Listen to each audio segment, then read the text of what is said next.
जय जय श्री राधा वल्लभ, जय जय श्री हरिवंश, जय जय श्री राधे राधे। गुरुदेव भगवान जी के चरणों में मेरा प्रणाम। राधे राधे, राधे श्याम।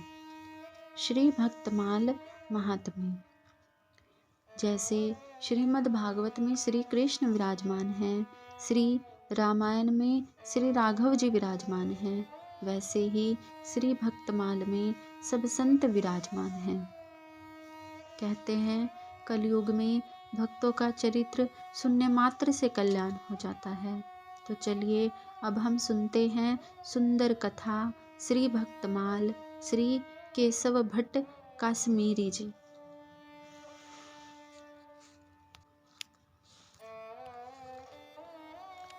श्री केशव भट्ट जी मनुष्य से मुकुटमणि हुए, जिनकी महामहिमा सारे संसार में फैल गई। आपके नाम के साथ काश्मीरी भी यह विशेषण अति प्रसिद्ध हो गया था। आप पापों एवं पाप रूप लोगों को ताप देने वाले तथा जगत के आभूषण स्वरूप थे। आप परम सुदंड श्री हरिभक्त रूपी कुठार से पाखंड धर्म रूपी वृक्षों को समूलोच्छेद करने वाले हुए।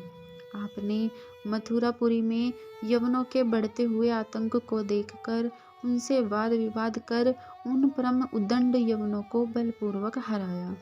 अनेकों अजय काजी आपकी सिद्धि का चमत्कार देखकर एकदम भयभीत हो गए। आपका उपयुक्त सुयश सारे संसार में प्रसिद्ध है, सब संत इनके साक्षी हैं। आपका जन्म काश्मीरी ब्राह्मण कुल में 12वीं शताब्दी के लगभग हुआ माना जाता है। कुछ इतिहास सेवेताओं का कथन है कि काशी में श्री रामानंद जी और नदिया में श्री चैतन्य देव जी से आपका सत्संग हुआ था। एक बार दिग्विजय देश के सभी विद्वानों को शास्त्रार्थ में हराते हुए यात्रा करना निमित्त पर्यटन करते हुए आप नवद्वीप बंगाल में आए। वहाँ का विद्वर्ग आपसे भयभीत हो गया। तब श्री कृष्ण चैतन्य महाप्रभु अपने शिष्य वर्ग को साथ लेकर श्री गंगा जी के परम सुखद पुलिन पर जाकर बैठ गए और बालकों को पढ़ाते हुए शास्त्र चर्चा करने लगे। उसी समय टहलते हुए श्री केशव भट्ट जी भी आकर आपके समीप बैठ गए। संसार में आपका सुयश छा रहा है, अतः मेरे मन में यह अभिलाषा हो रही है कि मैं भी आपके श्री मुख से कुछ शास्त्र संबंधी चर्चा सुनूं। श्री कृष्ण चैतन्य के इन वचनों को सुनकर श्री केशव भट्ट जी बोले कि तुम तो अभी बालक हो और बालकों के साथ पढ़ते हो, परंतु बातें बंडोकरी तरह बहुत बड़ी बड़ी करते हो। परंतु तुम्हारी नम्रता, सुशीलता आदि देखकर मैं बहुत प्रसन्न हूँ।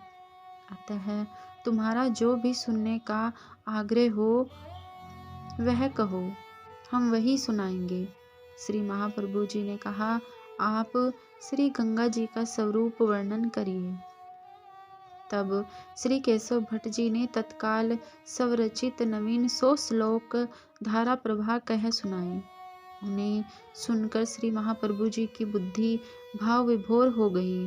तत्पश्चात उन्हीं 100 श्लोकों में से एक श्लोक कंठस्थ करके श्री महाप्रभु जी ने भी श्री केशव भट्ट जी को सुनाया और निवेदन किया कि इस एक व्याख्या एवं दोष और गुणों का भी वर्णन करिए। सुनकर श्री केशव भट्ट जी ने कहा कि भला मेरी रचना में दोष कहाँ? श्री महाप्रभु जी ने कहा, काव्य रचना में दोष का लेश रहना स्वाभाविक ही है। यदि आप मुझे आज्ञा दे तो मैं इसके दोष गुण कह सुनाऊं। तब आपने कहा, अच्छा तुम ही कहो। तब श्री महाप्रभु जी ने उस श्लोक की गुण दोषमयी एक नवीन व्याख्या कर दी।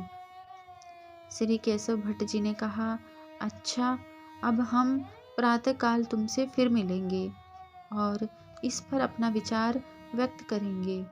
ऐसा कहकर आप अपने निवास स्थान पर चले आए और एकांत में श्री सरस्वती जी का ध्यान किया।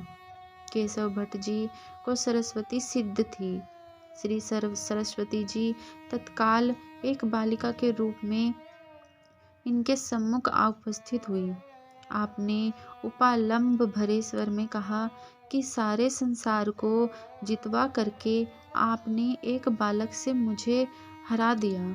श्री सरस्वती जी ने कहा, वे बालक नहीं हैं, वे तो साक्षात लोकपालक भगवान श्री कृष्ण हैं और मेरे स्वामी हैं। भला मेरी सामर्थ्य ही कितनी है जो मैं उनके सम्मुख खड़ी होकर वाद विवाद कर सकूं। श्री सरस्वती जी की यह सुख स्त्रोतमयी वाणी सुनकर श्री केशव भट्ट जी मन में बड़े हर्षित हुए और वाद विवाद के भाव का परित्याग करके श्री कृष्ण चैतन्य महाप्रभु जी के पास आए तथा बहुत प्रकार से विनय प्रार्थना की। तब श्री महाप्रभु जी ने कृपा पूर्वक कहा कि वाद विवाद के प्रपंच को छोड़कर फल स्वरूपा भक्ति का रसास्वादन कीजिए। अब आज से किसी को भूलकर भी नहीं हराइए। श्री केशव भट्ट जी ने श्री महाप्रभु जी की यह बात हृदय में धारण कर ली और शास्त्रार्थ तथा दिग्विजय छोड़कर एकांतिक भक्ति सुख में निमग्न रहने लगे। आपके समय में दिल्ली का बादशाह अलाउद्दीन खिलजी था।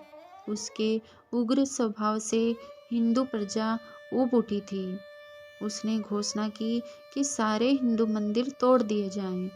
उस समय मथुरा के सूबेदार के आदेशानुसार एक फकीर ने लाल दरवाजे पर एव यंत्र टांगा, जिसके प्रभाव से जो भी हिंदू उस दरवाजे से निकलता वह मुसलमान बन जाता और दूसरे लोग जबरन उसे अपने धर्म में शामिल कर लेते। इस महान विपत्ति से बचने के लिए सभी ब्रजवासी श्री केशव भट्ट जी के पास पहुँचे। श्री आचार्य देव स्वयं शिष्य समूह को साथ ले उस स्थान पर गए और उनके वैष्णव तेज से वह यंत्र निष्फल हो गया। इस तरह आपने धर्म की रक्षा की। बोलो श्री राधा वल्लभ लाल की जय। भक्तवत्सल भगवान की जय। भगवान के भक्तों की जय। जय जय श्री राधे श्याम।